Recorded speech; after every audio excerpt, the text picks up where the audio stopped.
ang sakit pala yung pagka Oo. yung Isa din. nag-iinit. Isa din yun. Hindi siya, hindi napapagal, hindi na operahan. Tapos yung huling-huling daw sa kanya, sabi ng ate ko, yung, kumbaga, umatake yung sakit. Para, yung nilagay, yung pagbalsa mo ng sa patay. Yun ang tinurok sa kanya, dalawang formalin. Para mawala daw yung kiro. Ayun, yung huling-huling, yun yung huli na pag sa kanya. Na natuluyan na siya. Wala mong formalin yun eh. Kasi yun daw yung pang sa kanya. Hindi, pangpatay talaga Kaya yung nga, formalin. siguro ang nun, nagpatulog na lang siya nun. Kasi, siyempre, pagka sobrang sakit yung hindi kasi na yun na magpa-opera. Kasi wala rin pera. Wala rin wala yun. Yung mga kapatid niya, o lang kasi mga, sa aklan. Aklan kasi maraming gubat din. Kahit kasi mga ugali din mo. Liblib kasi ng aklan. Makasarili. Kaya yung gusto ng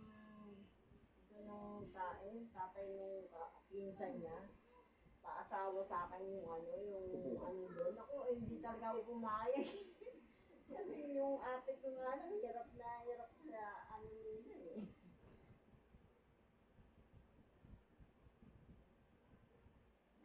Nagdudusa ka talaga ng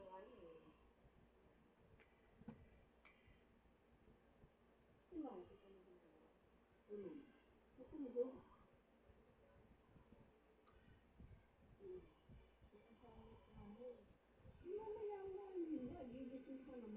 Anong grade na ba yun?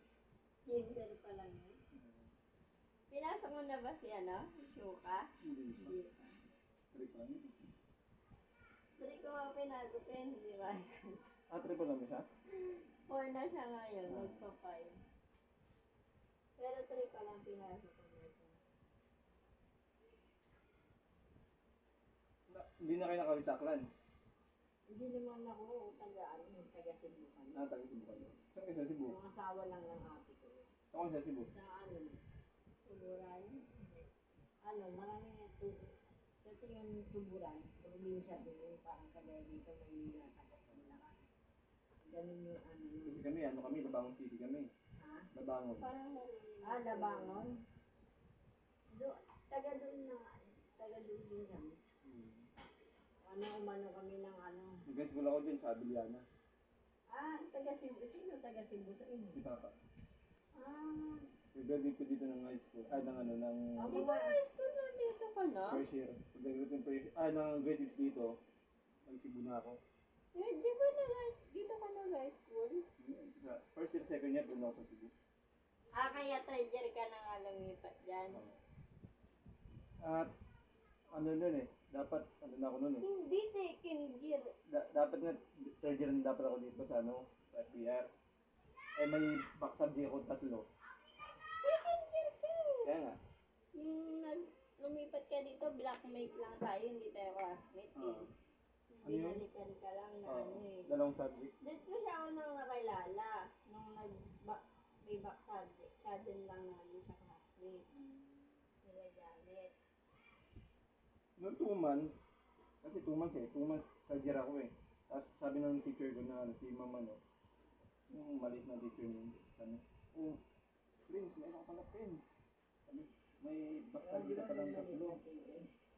Ayun, maliit na teacher. Mukhang lagay. Nakikita ko lagi sa Facebook.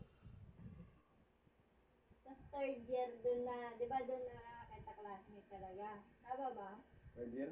Oo. Hindi, sa amin ako na gano'n Pala yun, isa si JB pala. Umiwas ako dito kasi mapabarkada ako. Mahirap kasi pag malapit na yung bahay mo pupuntahan ko yung mga classmates. Oo, yan.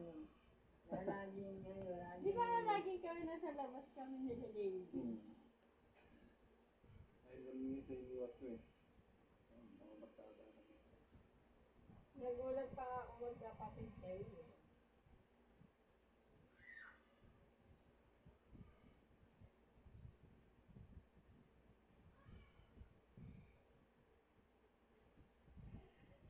Okay. Pandama mo na lang yan. Tapos, after 1 week ulit, ipaano mo ulit yan? Ah, Pilot mo ulit. Yung si ano, si